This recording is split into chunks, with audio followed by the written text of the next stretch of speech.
It's one of our biggest cash crops. Its turnover is maybe $5 billion a year. It also costs us a fortune spent on its attempted eradication. Marijuana, cannabis, dope, pot, call it what you will, near half of all Australians say they've tried it. We spend twice as much on marijuana as we do on wine, and we then send armed police in helicopters out to do battle with it. Now, this fight has all the trappings of a war some believe is simply unwinnable. We're hovering right over where the plants are, right underneath my door now. Just inland from Byron Bay on the New South Wales north coast, the police are searching for weeds. Marijuana weed, to be precise. Actually, I'll just come around a bit. See the dark green colour down there of the plant? It is like something out of the movies. Coppers in camouflage, helicopters doing tight turns, and men on a mission. It is illegal, and it perhaps always should remain illegal. We do need to protect people from themselves. Superintendent Ken Mackay brings his men up here at least once a year, because if they never raided these parts, then the plants would be everywhere. But then they're getting but a microscopic fraction of what's being grown here. Yeah, affirmative. Just point us in the direction. The days of giant marijuana plantations are gone. Now growers split their crops into many small plots as a form of insurance against a raid. This is typical to be surrounded by lantana. Right. And in there will be a clearing. And this is like a big barrier. But sometimes if you're lucky enough, you'll find there's sort of a tunnel in. At the top of the ridge, success. Not quite the mother lode the strike force had been hoping for, but mature plants almost ready for harvest. If you rough the plant up at all, that's the cannabis smell you can smell. Yeah, that's the oil being emitted from it. You know. So how many plants do you reckon here? I think there's about 30 plants. One state crime commission has estimated 13% of all Australian criminal justice and police resources are devoted to cannabis prohibition. The yield from a mature plant in leaf and head and tip and seed, you know, is about nearly £2. And when it sells for about $3,000 a pound, this is a commercial operation.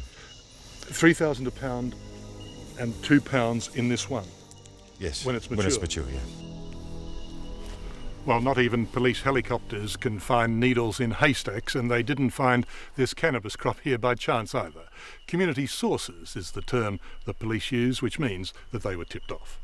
Look, even to my naive eye, there's much more than enough here for personal use.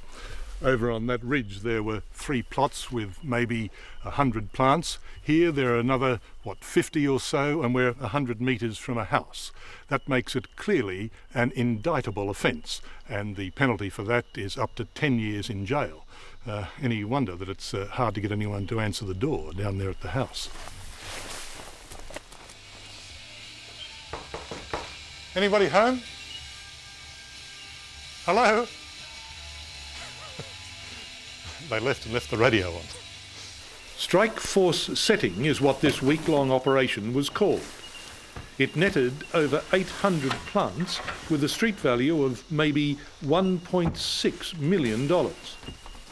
So it's a massive industry we're trying to wipe out.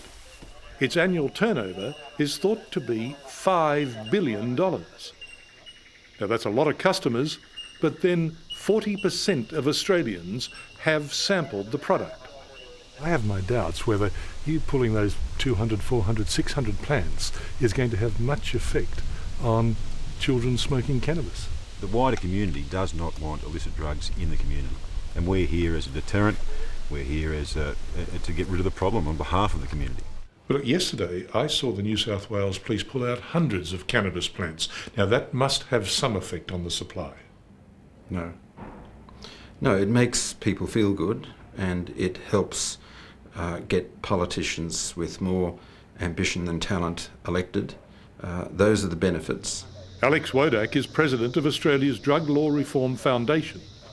He believes operations like strike force setting are simply futile. There is a massive demand for cannabis and, one way or another, it will be satisfied. What should the government's position be to date, as you said? Australia should tax and regulate cannabis. Available at the corner store?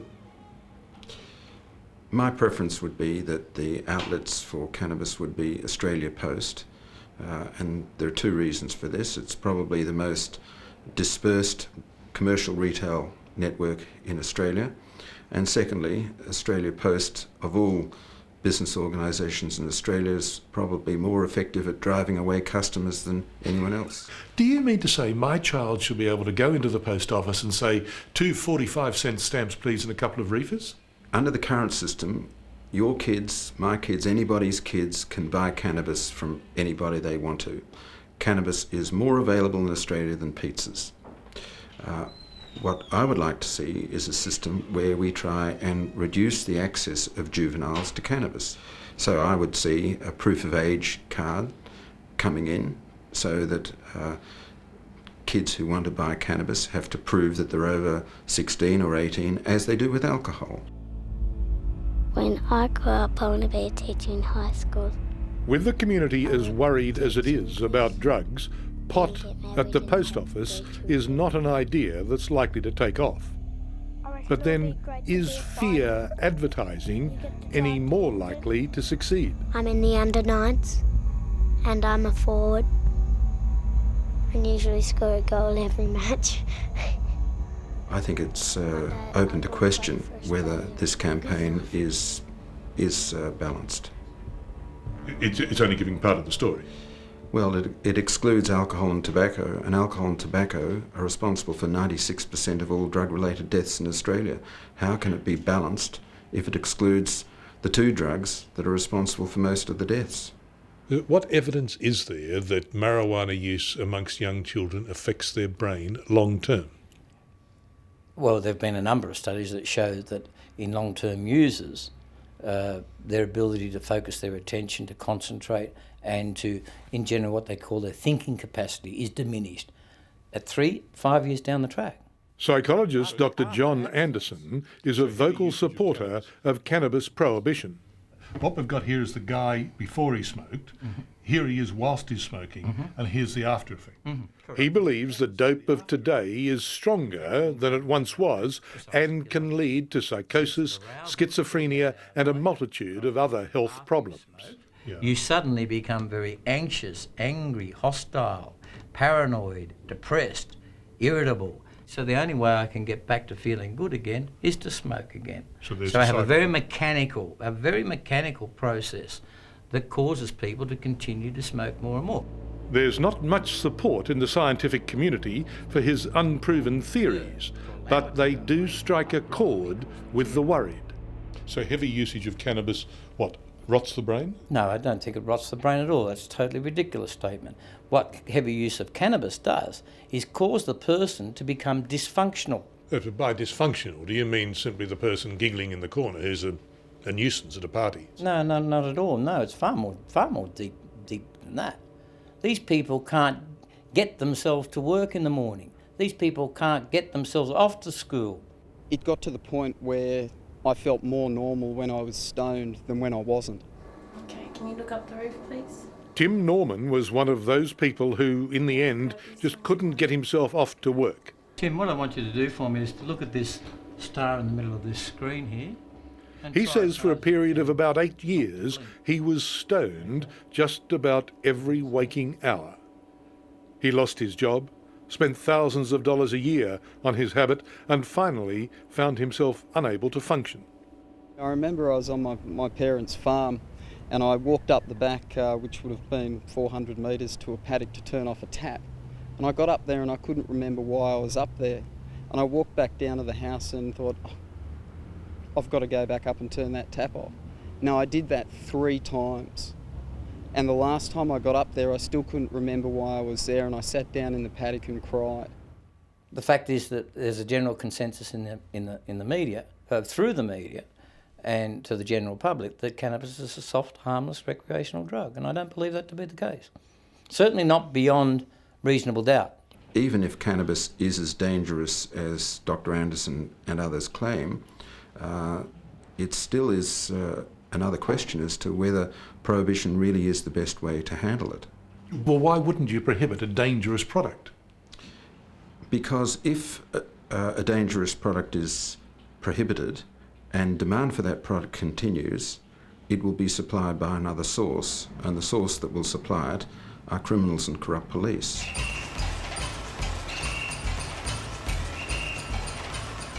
There's one place in Australia where cannabis consumption is virtually compulsory. A grin never moves. Yeah, Richard. I got a bone in my leg. Since the 70s, Nimbin has been Australia's marijuana mecca. And the ageing hippies are still up here and still at it. How long have you been smoking pot? Oh, over 30 years. Has it been a good life? It's been a great life, Richard. Gerald, what do you reckon is a reasonable amount for a person to grow for their own use? How much do you grow? I would smoke 10 to 12 plants a year. So 10 of those, 10 reasonable sized plants. 2 metre high plants. Yeah. Locals like Michael Balderstone, a former stockbroker and now unofficial mayor of Nimbin, have seen the police helicopters come and go. They've concentrated on one little ridge this week. That's all they've done, one little area. Yeah, it's huge, the North Coast. But maybe they've got 10%. You're joking. You've got half of 1%. That's nothing. That is nothing. And they value it. They'll come out with figures like we got $3 million worth of pot this week. Every little seedling is $2,000. It's just a joke. If Michael Balderstone had his way, cannabis would be decriminalised across Australia, and Nimbin would have licensed cafes like those in Amsterdam. You walk up the street in Nimbin and 20 people offer you pot. Not everyone wants that. You know, people feel intimidated by it, it's scary. We would much rather regulate it, give health education, take it off the street, sell it through proper outlets. But for John Anderson, John Howard and a great many parents, hard line is the only way to go. Is the government doing the right thing in having police drop out of helicopters? Absolutely, in my view, yes. Get rid of it. To what end? To what end of minimising the supply? Because it is a demand and a supply issue, the same as it is in any substance abuse problem. Bring right over where the plants are. There are some wars that are winnable and other wars that are unwinnable. The law of supply and demand is more powerful than any law ever passed by any parliament. And this is an unwinnable war.